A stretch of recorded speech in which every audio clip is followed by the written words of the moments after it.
18ª giornata del campionato di eccellenza siciliana per il girone B al comunale Bugalo di Santa Teresa di Riva in Messina. Una Ionica in crisi di risultati e reduce dalla sconfitta per 0-3 interna contro il Santa Croce ospitava l'Atletico Catania di mister Richichi, che ha trovato invece un successo nell'ultimo turno per 2-1 sul Milazzo grazie alla doppietta di Randis. Dirigeva l'incontro il signor Orlandi, la sezione di Siracusa, sui assistenti Grasso e Donzello. Disposta con un 4-3-1-2 la formazione di mister Moschella, con Vittorio tra i pali ad agire come esterni in difesa Loria e Gazzè, con Manuli ed Erasimenko al centro. In cabina di regia ci va Martinez con Ferraro e Smiroldo ai suoi lati, Cardia a suggerire dietro le due punte La Forgia e Marchiafava. Completo bianco con inserti neri per la Ionica, maglia rossa con inserti giallo-blu invece per l'Atletico Catania. Sarà la formazione Santa Teresina a gestire il primo possesso di questa sfida e operare il primo tentativo pericoloso dopo 5 di gioco, con Cardia che prova a liberarsi dal binario mancino, lascia andare il tiro che termina abbondantemente largo alla sinistra della porta difesa da Caruso. Reazione al settimo di gioco dell'Atletico Catania con questa gran bordata che termina alta sulla trasversale. Al settimo ci prova allora Maimone, sui sviluppi un calcio piazzato, la mattonella potrebbe essere quella giusta, va sulla barriera, non creando però grossi problemi a Vittorio. Al 12esimo Caruso a tu per tu con Vittorio, si divora il gol del vantaggio per la formazione atletista. Piove sul bagnato perché al 28esimo Martinez sarà costretto ad abbandonare il campo per infortunio. Al suo posto allora entra Alessio Savoca, probabilmente sarà Ciccio Cardia ad arretrare sulla linea mediana.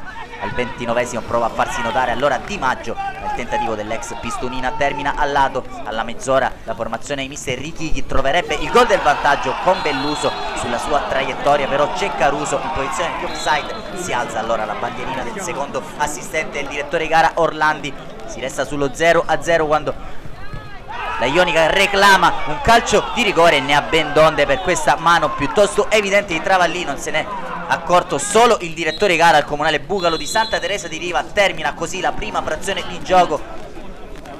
Un episodio dubbio nel finale, le due squadre vanno alla pausa sul risultato di reti bianche. Si torna in campo nella ripresa per il momento senza cambi, con mister Prazzi che prova a trovare il bandolo della Matasse e a scuotere i suoi. Alla prima occasione della ripresa però altro episodio dubbio, col pallone di Sauca in area di rigore viene affossato Ciccio Ferraro all'altezza del dischetto del calcio di rigore. Non c'è niente per il direttore di gara Orlandi, anzi c'è fallo in attacco per il classe 2000 che 3 minuti più tardi prova a farsi notare per questa torsione di prima intenzione che termina però a fondo campo. All'ora di gioco fa il suo ingresso in campo anche Gaeta, che va a rilevare Filippo Marchiafava. Al 63esimo la formazione atletista potrebbe passare avanti con Caruso che raccoglie questo pallone, prova a scagliare il mancino, doppio salvataggio di Vittorio con la complicità di Cardia, poi riesce ad alleggerire la retroguardia Santa Teresina. Al 67esimo fa il suo ingresso in campo anche Agatino Dadone e prende il posto di Corrado La Forgia. A minuto 70 raccoglie questo rinvio corto della retroguardia atletista Loria, calcia col destro ma a fondo campo. Al 74esimo calcio di punizione dal binario mancino, va Loria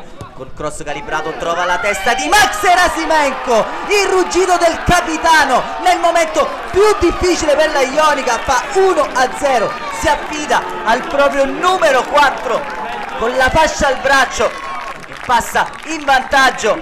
Cambia il parziale al comunale Bugalo di Santa Teresa di Riva, ma ora l'Atletico Catania si riversa in avanti al 76esimo quando c'è questo parapiglia in area, comodamente para però Vittorio. All'80esimo però in inferiorità numerica la Ionica per il secondo giallo estratto all'indirizzo di Gianluca Gazzè, che lascerà anzitempo i suoi compagni in 10 uomini. Prova a correre arrivare allora mister Moschella che getta la mischia assai gli vieni per Savoca, ma arriva la doccia fredda all'86esimo, batti e ribatti in area anche con un po' di fortuna Belluso sulla testa di Randis, terzo gol in 2 partite. Con un pizzico di fortuna era scordinatissimo Belluso, praticamente un rinvio che ha trovato però la carambola sulla testa di Alessandro Randis e il pareggio per la formazione di mister Richichi. Tutto da rifare per la Ionica che all'89esimo getta in la mischia anche Giannetto per Smiroldo, l'ultima offensiva però della formazione atletista. Comodamente però il cross tra le braccia di Vittorio, non c'è più tempo, triplice fischio e game over al comunale Bugalo di Santa Teresa di Riva.